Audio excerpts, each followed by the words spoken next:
York, it's Monday, September 4th. I'm Sukanya Krishnan. And I'm Kerry Drew. Thanks so much for being with us this morning. We're ending the long holiday weekend on a high note. Plenty of sunshine and warm temperatures. Finally, Mike Woods has all the details. Security is tight for the Juve Festival that kicked off about an hour ago. Officials hope new security measures and a later start time will cut down on a lot of the violence that's plagued the event in the past. Our Robert Moses will have everything you need to know in a live report. An SUV plowed into a laundromat on Staten Island. Take a look at this, pinning several people against the wall. The older driver apparently floored the car in the wrong direction. We'll explain coming up. And guess who's having a baby? Prince William and Kate Middleton expecting baby number 3. But poor Kate, unfortunately, suffering from that acute morning sickness once again. We'll tell you the latest on what Buckingham Palace is saying. She's had it with all 3 pregnancies. All 3, but you know what? Right? Can I tell you something? The love is deep because it is not stopping her from having another child. Yeah, they're the cutest family. I can't wait to see what that new baby looks like. I know a lot of people are like, why are we so obsessed? I mean, there's like both of that, but you know, it's nice to be voyeuristic. We all are. Yeah. And who doesn't want to be a king and a queen at some point in their life? Yeah. Anyway, let's get you out on this Labor Day Monday. We've got the parade going on in Brooklyn. A lot of people heading to the beach, still trying to get the last of summer. They're still out there. You Soak know it what? all in, Mike. They were getting a little angry over the weekend. We told you it was coming, though. I'm like, this weekend, but I'm like, but Monday will be great. And guess what? It's working out right on cue. Good morning, Kerry and Sukanya. Let's show you what we have out there now. So as far as heading to the beach, we got a great weather out there. The only little fly in the ointment with heading out to the beach, gonna have to look out for a moderate risk of rip currents out there, but even that's not too bad. The winds are coming in from the southwest today at around 10 to 15 miles per hour. Wave heights not too bad either, about 2 to 3 feet for the ocean and about 1 to 2 feet on the sound. Water temps around 70, so it's starting to back down. Visibility is good, obviously, and yeah, really good looking day for the beach if you happen to have an opportunity to get out there. This is the day. It's now 61 out at Newark, 62 Central Park, 60 in Bridgeport, and 57 degrees in Poughkeepsie. Plenty of sunshine out there to be had. Winds coming in from the west and southwest at around 5 to 10 miles per hour. It may come up to around 10 to 15 a little bit later on during the day, but no problems out there. The cold front that came through yesterday, it's now well clear of the area out in the Atlantic waters, and there's the area of low pressure kind of driving it all. This is the next one that's going to come through town, and it won't be here until sometime later tomorrow. So today, again, with high pressure in control, you'll be just fine out there with your temperatures, making it back up to 82 for a high. A little bit breezy as well. This is a great way to end the Labor Day weekend. And then tomorrow, a lot of kids going back to school. Might have some storms, but not until later in the night. Highs tomorrow will still be in the 80s. Let's bring in Christina Stoffer right now. She's in for Inez this morning. And it's been a quiet day there, obviously, with the holiday. That's helping most of us. Yes, it's helping most of us, but we still have some lingering issues, Mike. Good morning, everyone. So we do have this thing going on Route 109 South at Summit Avenue, where the upper roadway remains closed for an accident investigation. So definitely a spot that you're going to want to stay away from at this point. And now let's go outside to the FDR Drive, because I want to show you 79th Street, which is very quiet. Pretty much the entire length of the main roadway of the FDR is looking good. Now let's go outside to the next picture, and that's going to be the Brooklyn Bridge ramp to the northbound FDR. You could see there's some emergency activity with a crash that happened on that ramp. It's partially blocked off, so definitely expect to see some delays as you're exiting off of the Brooklyn Bridge onto the northbound side of the FDR. Now we are still seeing some minor delays with your L train. Delays in both directions because of emergency track work at Rockaway Parkway, so that's going on until further notice. Mass Transit, though, Metro North, LIRR, New Jersey Transit, and PATH right now running on or close to schedule within a holiday and weekend schedule. Alternate side suspended today, and you don't have to put money in the meters. Kerry and Sukanya, back to you. All right, Christina, thanks so much. The Juve celebrations are now underway in Brooklyn. Yeah, we've been telling you all morning security has stepped up as officials are hoping the stronger police presence will help curb some of the violence the event has seen in the past. Fox 5's Robert Moses is live in Prospect Heights with the very latest, and the sun's up, and I got to tell you, unusually low crowds. I mean, considering it's 7 o'clock and the parade will kick off soon. Yes, Suki and Kerry, Juve is marching past us in all its glory down Flatbush Avenue. You can see all of the costumes and the flags and the paint and the powder and, of course, some adult beverages here and there. But certainly a more toned-down Juve this year. It looks like the security has had an impact perhaps on the energy and size of the crowd here. The NYPD is hoping to enlist a key ally in the fight to stem the violence here this year. That is daylight. Juve looks and feels much different this year. We knew we wanted to do something very different, but again, always in the context of understanding this was a celebration that was generations old and was going to continue. From Grand Army Plaza, Juve heads south on Flatbush Avenue, then east on Empire Boulevard before turning south on Nostrand Avenue and ending at Midwood Street. The biggest change is the later start time, 6 a.m. You started at dawn, you kind of take it away from the history, but you have to do it for safety. You're kind of torn. Hundreds more police officers will be on hand this year compared to last year, and more light towers will illuminate the route to discourage violence that has unfolded under cover of darkness in years past. You're going to see the same kind of measures that we take on New Year's Eve to create a much more orderly and controlled situation. This year, revelers are passing through 12 checkpoints to ensure that they don't have weapons. No large bags, no backpacks. Any alcohol will be confiscated, and obviously if you're coming in with a gun or a firearm, you're going to be arrested. The enhanced security measures became necessary after 2 people were killed last year near the parade route. And in 2015, Kerry Drew, an aide to Governor Cuomo, was shot and killed. Some we spoke to near the route were leery about the heightened security. It does take away from the culture, and you don't feel as inclusive as you did before. Others say, yes, the added security is necessary. It's real good, and it's a long time coming. It should have been in effect years ago. Already 3 shootings in this area. Last night, a man was shot and killed in Bed-Stuy, and also 2 other men shot and injured in Crown Heights. Police say at this point it does not appear that they are Juve related. Suki and Kerry? Robert, it's just, Kerry and I are both talking, having covered this story in the past. I mean, it's incredible that not even, revelers are lined up behind the barricades by now, So obviously, a lot of people maybe not coming. What do you think? Well, I spoke to one woman. She said, look, I'm going to go home. She was disappointed at the energy level out here. She says it just is not the same as it has been in previous years. So I think clearly the added security, while necessary, it has tamped down some of the enthusiasm. All right. Thank you so much. Robert Moses reporting live. All right, right now, Houston, Texas is working to evacuate some people from neighborhoods that are still underwater, and fire crews continue to deal with a volatile chemical plant just northeast of the city. Let's go to Fox's Doug Luzader live with the very latest in Houston. Good morning, because Houston over the weekend went to a mandatory evacuation for some of the low-lying neighborhoods that are right along the Buffalo Bayou here, and they're going to remain flooded for a while yet. While much of Houston may be drying out, some neighborhoods in West Houston are a different story. The police came, knocked on my door, and said, you have 10 minutes to get out, and there was a canoe waiting for me and my husband. Many here angry after a mandatory evacuation of some homes that could remain flooded now for weeks. We had no warning. Nobody, what can you grab in 10 minutes? But better news at the Arkema chemical plant just outside Houston following some controlled burns to destroy highly unstable compounds. Several fires had broken out when Harvey's floodwaters knocked out the plant's cooling systems. Still, this is just one of many things the Houston area has to worry about.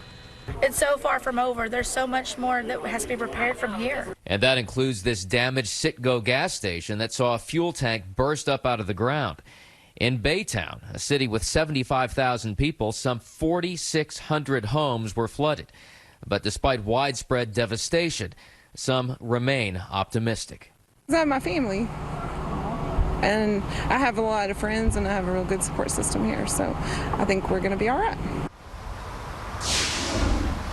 Now, Houston's mayor has been trying to drive home the point that Houston is open for business, he says, and that the kind of flooding that you're seeing behind me here is not really indicative of what's going on citywide. Back to you guys. Doug, you and your team have been giving us great shots and really perspective on the ground. How are you guys holding up amidst all of this tragedy behind you? Well, I can tell you that we're staying actually in downtown Houston and in a hotel that didn't flood, and that was the story throughout much of downtown. Obviously, it kind of depends on where you are, and when you drive around Houston, most of it looks pretty normal, but then you get into some of these flooded neighborhoods and you realize that these people, a lot of them, have lost just about everything. Yeah, they say it's a tale of like 3 different parts to Houston. Some not much damage and others just totally devastated. Yeah, Doug Luzader, thank you so much. That's right. Well, emergency crews from New York and New Jersey are in Texas helping with search and rescue efforts in many flood-ravaged areas. The crews sharing these pictures on social media. So far, one team from New York has helped to evacuate nearly 50 people and dozens of animals. They've also assisted nearly 200 sheltered residents.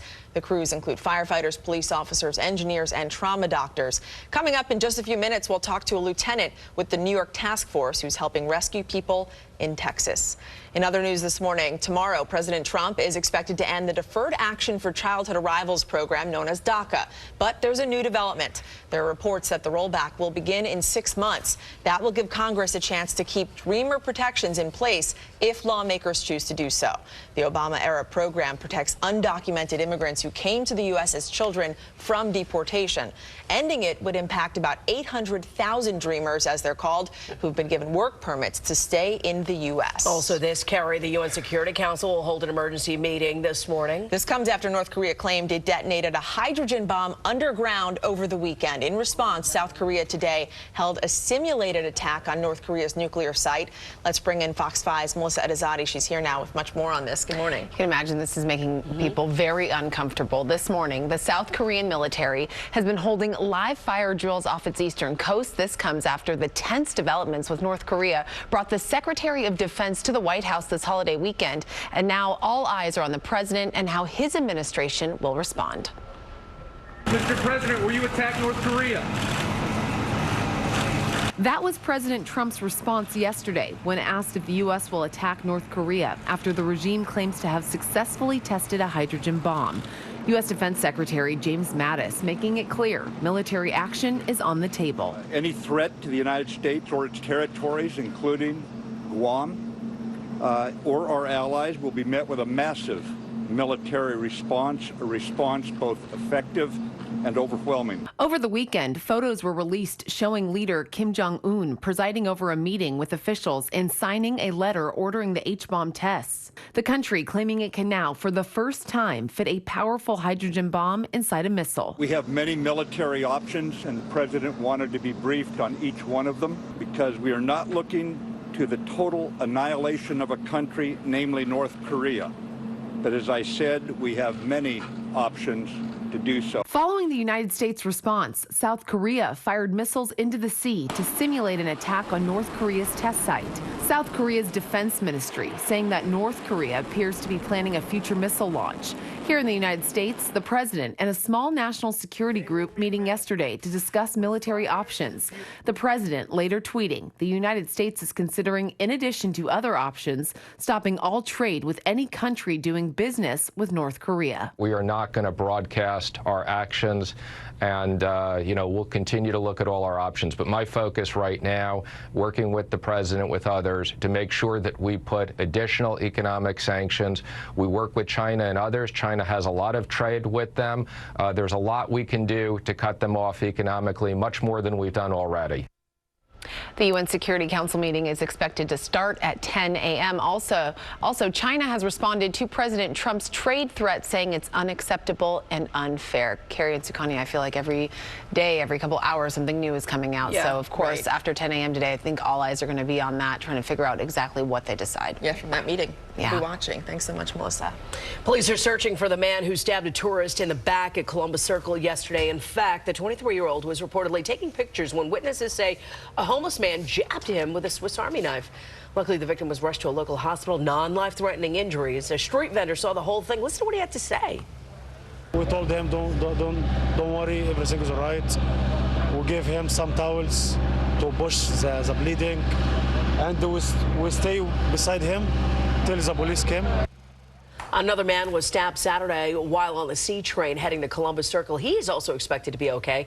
Police are investigating both incidents. Some frightening moments inside a Staten Island laundromat, and it was all caught on surveillance video. Take a look at this, an SUV backing up and crashing through the store in the Tottenville section yesterday morning. The customers saw it coming but had nowhere to run. 6 were injured, some of them pinned to the back wall. They were all taken to Staten Island University Hospital. Police say, thankfully, none of their injuries are life-threatening. According to the owner of that laundromat, one of the victims is pregnant. One customer broken leg ankle, and I worry about some Spanish woman. She was pregnant. I worry about her, but another customer is minor injury, some scratch. Here's what we know at this point about the driver. Police say a 74-year-old man was pulling out of a parking spot and hit the gas instead of the brakes. So far, no charges have been filed. It's a tough video to watch. The property manager of a controversial Queens condominium is facing stalking and harassment charges this morning. 70-year-old Neil Milano was arrested yesterday. Police say the charges stem from an incident last July when he followed a 43-year-old woman and then grabbed her. Authorities state that this has nothing to do with the property Milano manages. In fact, he has been in the news lately for putting up posters of Confederate flags, swastikas, and images of Hitler and Mussolini in the lobby of the building he owns. Well, his lawyer says the displays were approved by the board.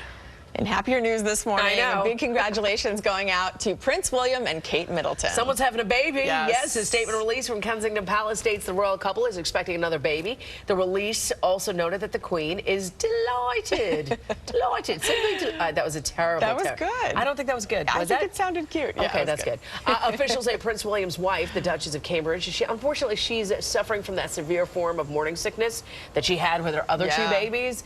And that's why she's not going to be carrying out her engagement today. And I bet you royal watchers were like, she wasn't here, she's pregnant. Right. Anyway, William and Kate already have 2 children, Prince George and Prince Charlotte, and the whole country is elated. Yeah, it's so funny when normal people announce they're pregnant. They tell their friends and family. When these two announce they're pregnant, the entire world is notified. The world celebrates with them. I mean, we do. And you know what? It's really nice to see a happy marriage because the royal family has, you know, not been so happy in the 80s. Kids are adorable, and they're going to have a third adorable kid. So, congrats to them, right, Mike? It's nice to see. We love the royals. Why do we love the royals? Much? I don't know. Sort of not sold on that. He's like, I think it's largely the ladies that are big time into it. That old Prince and stuff. The Queen thing. Yeah. Queen thing, exactly. Who doesn't want to be a queen for a day? I mean, I'm like, you know? Prince Charming, whatever the case may be. All right. King Mike has a good ring to it. Oh, I do kind of like that. Give me my crown. Let's show you what's up. Tell you what, over the weekend, it was more like a dunce crown that I had to wear with the weather that was working. Actually, we knew what the forecast was. We gave it to you. We got the wet, cool weather, but now it's on a wrap. So now I can be king again. Anyway, so 80 is your normal high temp for today. 65 is the normal low. We're going to be pretty close on those numbers here. Even an above normal high temp coming at you later on this afternoon. So that's a pretty good deal. Great way to end the holiday weekend. Now 61 in Newark, 59 degrees in Islip, 60 in Bridgeport, and 65 degrees in Montauk. And winds today coming in from the west and southwest at around 5 to 10 miles per hour. It may pick up a little bit up to around 15 miles per hour. Still a little bit breezy, but not too bad. We have a mainly clear sky, high pressures in control. Fairly quiet day for you today, but eventually that cold front right there will start to slide into the tri-state throughout. Tomorrow, it'll start off nice and sunny as well at 8 o'clock in the morning, but the clouds do start to work their way back into the area. Shower chances pick up by tomorrow evening and into tomorrow night, and then it looks like Wednesday is going to be kind of on the soggy side. We can't get that front out of here, so we'll be stuck with it for a while. We also have to keep an eye on the tropics. We have Hurricane Irma. Winds now at 115 miles per hour. It's moving to the west at 14 miles per hour, and you can see the Antilles, the Lesser Antilles, the Greater Antilles right here. The forecast track from the Hurricane Center continues to take it in that general direction, but it doesn't make a direct hit right there. However, it hangs just to the north as a Cat 4 storm, so that still could impact those islands, including Puerto Rico, Dominican Republic, as well as Haiti here as we head toward Wednesday of this week, and then it continues to head toward Turks and Caicos, the Bahamas. They'll have to watch very closely, and then perhaps Cuba as well as places like Florida, down near Miami. We'll see what happens several days down the road as we head toward next weekend. It would be affecting folks there, but yeah, the forecast track does change a little bit. So we'll just keep up with it. Today, we're looking at a sunny sky out there. High temp here getting up to 82 degrees. Fantastic way to end the holiday weekend. Showers and storms are trying to make a comeback, but not until late tomorrow and into Wednesday. Wednesday could be a little sloppy out and dries up for you. All right, let's bring in Christina Stoffer right now and take a look at what's going on. Yeah, we got a few hiccups here and there, but that's about it. Yeah, it's a nice it's not terrible this morning. Yeah. You know, we have a couple of these lingering things going on, but of course I want to remind you with the Juve event going on, Flatbush Avenue, Empire Boulevard, Nostrand Avenue affected starting at Grand Army Plaza. So a lot of security, a lot of road closures all around this event. So definitely don't drive in there if you don't need to. Okay, definitely a spot to avoid. Southbound Route 1 and 9 out through Summit Avenue in Jersey City. The upper roadway here remains closed down for a crash investigation. That's another spot that you're just going to want to stay away from for right now. Let's go outside to the Northern State Parkway. This is right in the area of Sunnyside Boulevard. It's so quiet for us today. And we're also going to see an issue that we are experiencing. So let's go to the next picture. Okay, so this is the Brooklyn Bridge. We do have a crash on that ramp. It's partially blocked off, so we have emergency activity there tending to that. Alternate side suspended today, and you don't have to feed the meters. Kerry and Sukanya. We've got some sad news from the music world. Walter Becker. Way.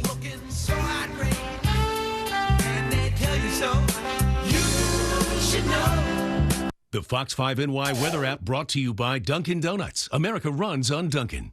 Olay Regenerist shatters the competition, hydrating skin better than prestige creams costing over $100, $200, and even $400. For skin that looks younger than it should.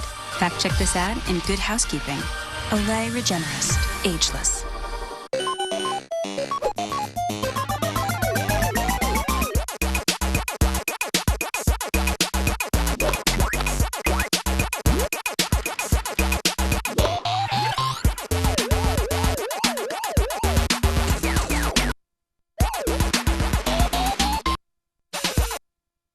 A chance to get your quarters back. Up to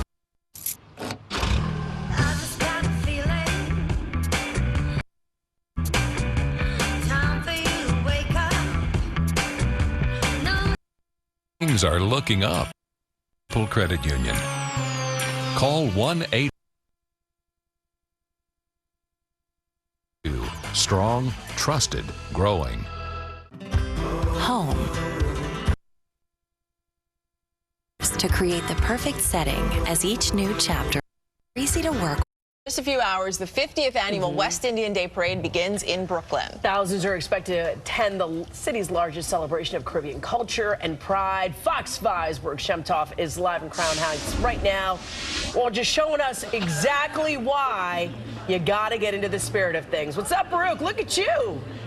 Hey guys, yes, we are getting into the spirit over here on Eastern Parkway. It's time for the West Indian Day Parade. Now this is the 50th anniversary and they're expecting over 1 million people to line Eastern Parkway from Schenectady Avenue all the way down to Grand Army Plaza. Now the party starts at 11 a.m., continues to 6 p.m., and it's a celebration of all things Caribbean culture. We're talking music, costumes and dancing, and of course, lots of food, good food. Now I'm here with Michelle Gibbs, who's the special events coordinator here. Now, Michelle, what can we expect to see here all along the parkway? Well, you're going to be expecting about 32 countries being represented.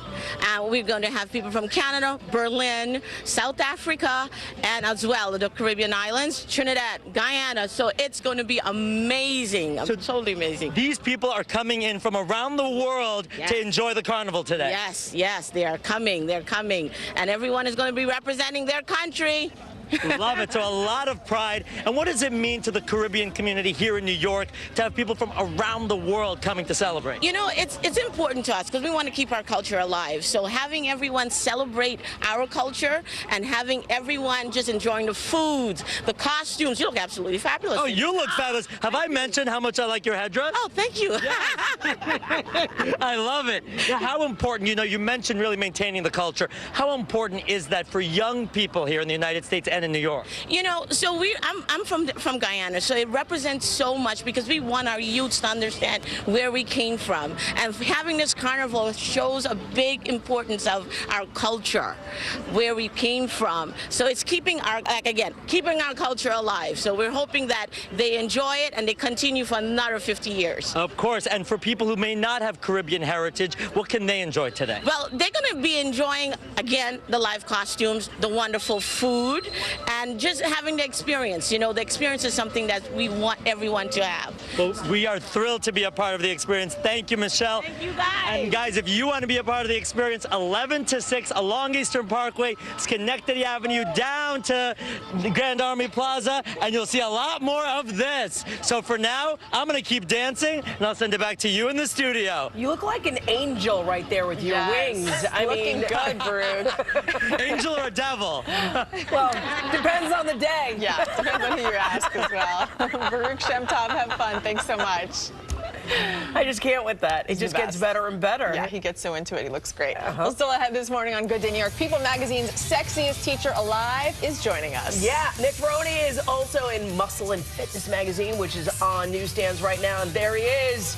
He's here to tell us all about the initiatives that he's working on, and also, what's it like being the sexiest teacher alive there, Nick? Very uncomfortable, very uncomfortable. I got an apple for the teacher. She does. We'll be back. Each fan.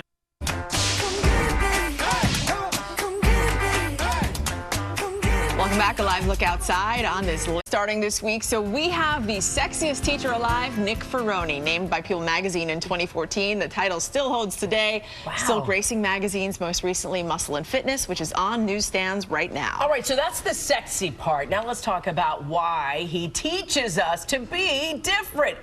He teaches U.S. history and cultural studies for 10th grade in Central New Jersey. He joins us now this morning. Good morning, teacher. Well, thank you. We start tomorrow, so I tried to see you guys today. Yes. So thank you very much. So you start out every school year, I heard, by showing awkward pictures of yourself. Why is that? Well, everyone wants to ban bullying, but to me, the best way to get rid of bullying is to build self-esteem so that way kids don't feel the need to bully. And let's be honest, in high school, they think it's the worst time of their lives. If they can't date in high school, they're going to be single forever if they don't do well.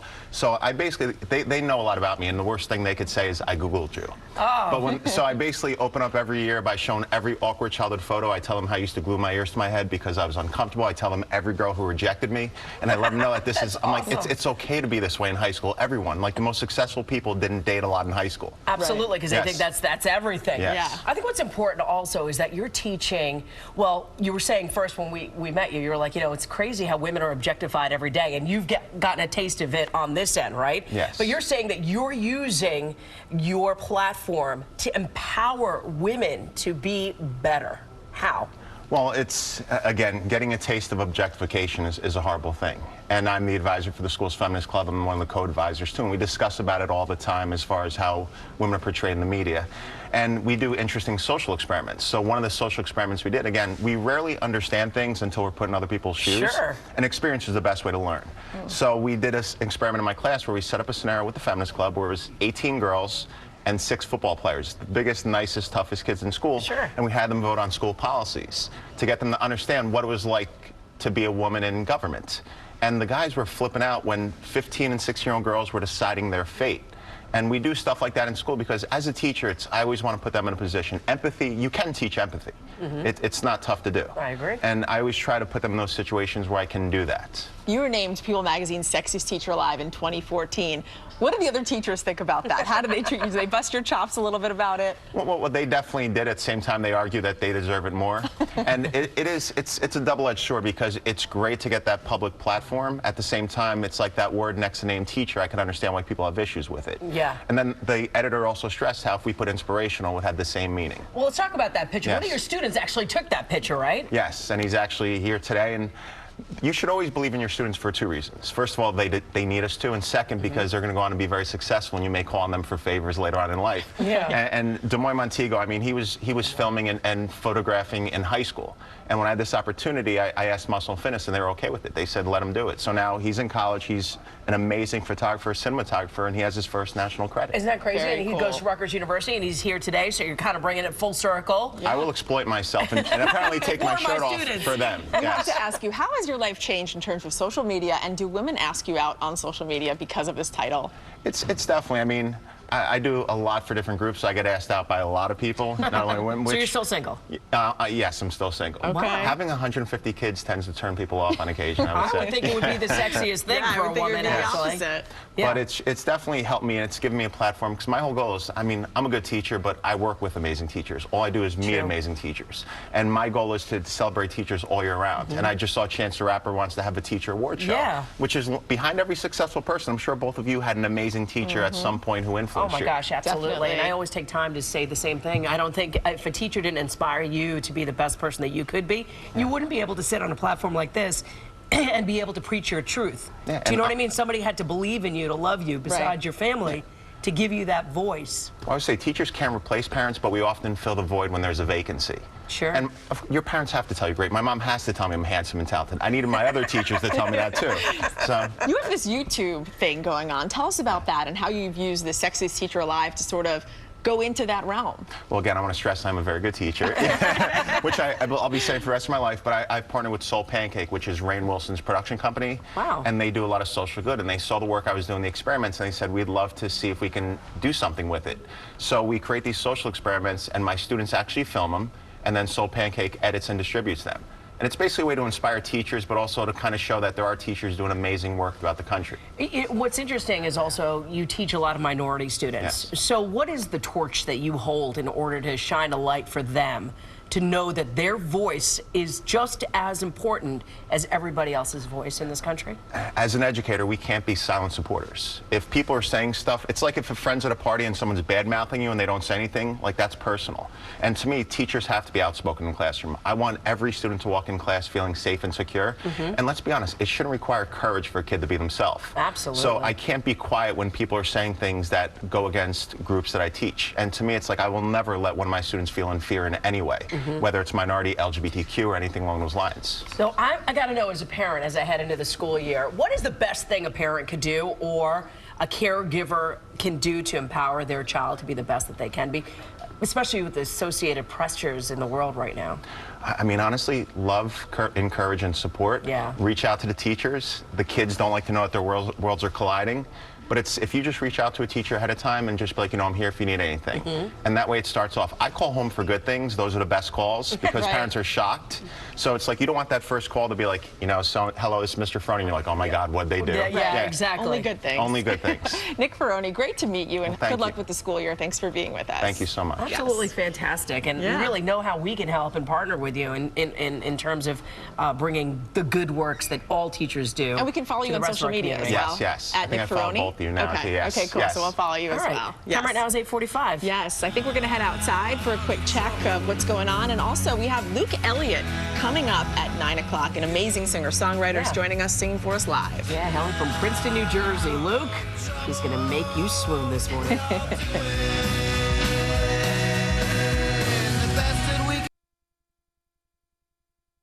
People in 2 hours to execute this costume Alicia Charles envisioned to rep her homeland of Trinidad and Tobago. I always play individual every year on the Parkway, but I have to say this is the one I'm most in love with. It took a little bit longer for the crowd to build up at the West Indian Day Parade along Eastern Parkway this year.